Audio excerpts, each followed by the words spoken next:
बड़ी ननद। कहने को तो कोमल इकलौती बहू है, पर बेचारी कोमल की जरा भी नहीं चलती थी। कोमल कुछ भी कहती तो उसकी ननद उसकी बातों को नजरअंदाज कर उसकी बातों को अक्सर काट दिया करती और अपने मन की ही चलाती। ऐसी ही एक दिन, बहू, मेरे भतीजी की शादी है, पर मुझे समझ में नहीं आ रहा कि मैं उसे शादी में क्या दूं, और मैं खाली हाथ अपने मायके भी नहीं जा सकती। दिमाग काम ही नहीं कर रहा कि सबके लिए क्या लेकर जाऊं। माँ जी, आपका मायका तो बहुत बड़ा है। मेरी मानो तो किसी के लिए कुछ भी मत लेकर जाओ। बस जिसकी शादी है उसके लिए कुछ सोने का बनवा लीजिए और कुछ पैसे दे देना। बात तो तेरी सही है बहू। तेरी और रवि की जब शादी हुई थी तो मेरे भाई ने भी तुझे शादी में सोने के कड़े दिए थे। क्या मामा जी ने मुझे सोने के कड़े दिए थे? पर वो तो मुझे मिले ही नहीं। मामा जी ने कुछ भी दिया हो, उससे आपको क्या भाभी? वो सोने के कड़े भला माँ आपको क्यों देगी? और माँ ने उनकी बेटी को भी तो दिया था, बदले में उन्होंने दिया। देखो माँ, अब तुम्हें मामा को कुछ देने की ज़रूरत नहीं है। अरे वो क्यों मोनिका बेटा? माँ, मामा के 3 बच्चे हैं। आप उसके 2 बच्चों को पहले ही दे चुकी हो और आपके 2 ही बच्चे हैं। सोच समझ कर कुछ दिया करो। हम इतने भी अमीर नहीं जो दूसरों पर लुटा सके। और फिर भी अगर देने का इतना ही मन है तो एक चांदी की पायल दे देना, बस। दीदी, हमें ऐसे नहीं सोचना चाहिए। मामा जी हमेशा सुख दुख में हमारा साथ देते हैं। भाभी, मैं तुमसे बड़ी हूँ। अब तुम तो मुझे मत सिखाओ कि मुझे क्या करना है और क्या नहीं। और माँ, तुम जैसा मैंने कहा है वैसे ही करना। फालतू पैसे उड़ाने की ज़रूरत नहीं है। अब सुमित्रा भी अपनी बहू की बात न मानकर अपनी बेटी की बात मानती है। क्योंकि मोनिका बड़ी थी और उसकी अब तक शादी नहीं हुई थी, इसलिए बेचारी कोमल अपनी ननद को कभी कुछ कह भी नहीं पाती। समय यूं ही बीतता है और समय के साथ मोनिका की अब और भी ज़्यादा घर में चलती है। भाभी, आज खाने में क्या बना रही हो? प्लीज़ आज कुछ अच्छा बना लेना। बहुत दिन हो गए हैं, कचौड़ी नहीं बनी और रवि जी को मेरे हाथों की कचौड़ी बहुत पसंद है, तो मैं सोच रही थी उनके लिए कचौड़ी ही बना लूँ। कभी अपनी और अपने पति की पसंद से भी बाहर निकलो। हम लोगों की पसंद को भी देख लो। गर्मी में इतना ऑयली खाना अच्छा नहीं है, इसलिए आज जो मैं कहूँगी वही बनेगा। मैंने हमेशा देखा है, ननद छोटी होती है तो भी उनकी शादी पहले हो जाती है। यहाँ तो मुझे अपनी बड़ी ननद को झेलना पड़ रहा है। पता नहीं ये बुढ़ी शादी कब करेगी। कैसी लड़की है जो अपने छोटे भाई की शादी पहले करवा दी और खुद अब तक कंवारी बैठी है।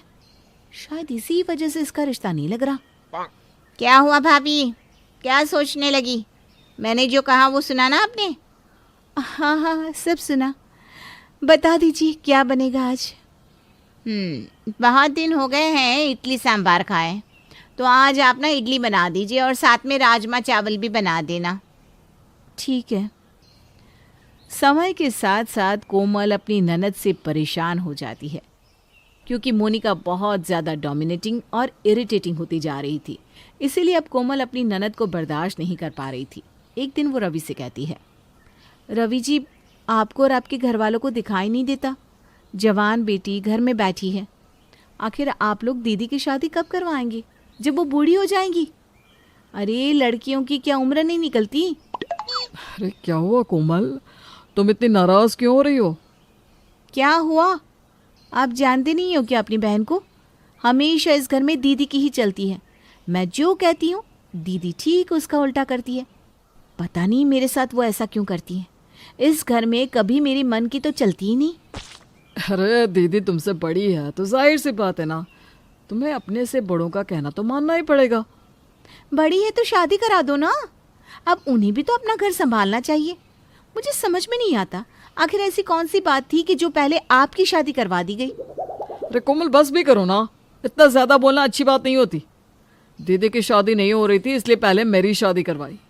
पंडित से दीदी की कुंडली दिखाई गई थी तो पंडित ने कहा कि जब तक मेरी शादी नहीं होगी तब तक दीदी की भी नहीं होगी। इतना बोलकर रवि नाराज हो जाता है और वहाँ से चला जाता है। बोलने को तो अब भी कोमल के पास बहुत कुछ था, पर वो खुद को शांत कर लेती है।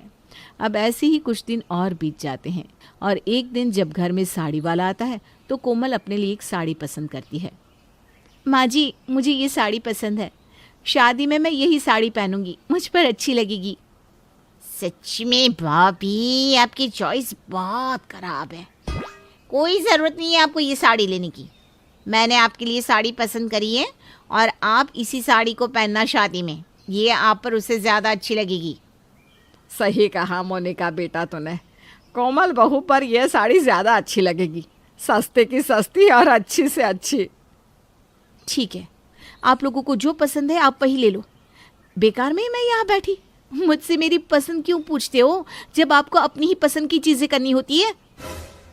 आज कोमल अपने गुस्से को कंट्रोल नहीं कर पाती और पहली बार सबके सामने जवाब देकर वहाँ से चली जाती है। कोमल का ऐसा जवाब सुनकर मोनिका और सुमित्रा का मुंह बन जाता है, तो वहीं दूसरी ओर रवि उसे समझाने की कोशिश करता है, जिस पर कोमल रवि से कहती है, रवि, हमारी शादी को 1 साल होने वाला है, पर अब तक आपने और माँ जी ने अपने कान और आंख बंद कर रखे हैं। आप चाहते ही नहीं कि इस घर की बेटी इस घर से जाए। आज कोमल रवि को भी जवाब दे देती है, पर कोमल की ये बात सुमित्रा और मोनिका सुन लेते हैं और उन्हें कोमल की बात का बहुत बुरा लगता है। माँ, भाभी सही कह रही है, अब बुरा मत मानो। मैं इस घर की बड़ी बेटी हूँ, पर फिर भी मेरी अब तक शादी नहीं हुई। पता नहीं मैंने कौन से पाप करे थे जो मेरी शादी ही नहीं हो रही। कोमल ने जो आज रवि को कहा है वो बहुत गलत कहा है। मैं अभी कोमल को बताती हूँ कि तेरी कुंडली में दोष है, इसलिए तेरी शादी नहीं हो पा रही। किसी भी माँ बाप को शौक नहीं होता कि वो अपनी बेटी को घर पर बिठा कर रखे।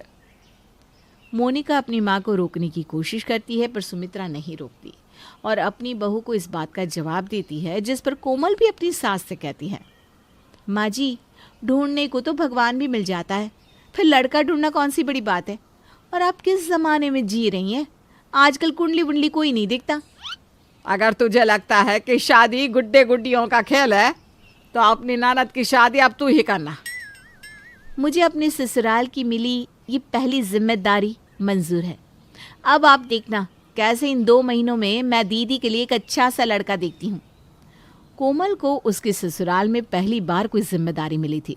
इस बात से कोमल बहुत खुश थी और वो अपनी जिम्मेदारी को बखूबी निभाती है और 2 महीने के अंदर मोनिका के लिए एक बहुत अच्छा लड़का देखती है और बहुत जल्द ननद की शादी भी करवा देती है, जिसके बाद फिर उसके ससुराल में सब उसकी बातें सुनते हैं और कोमल की ही घर में चलती है।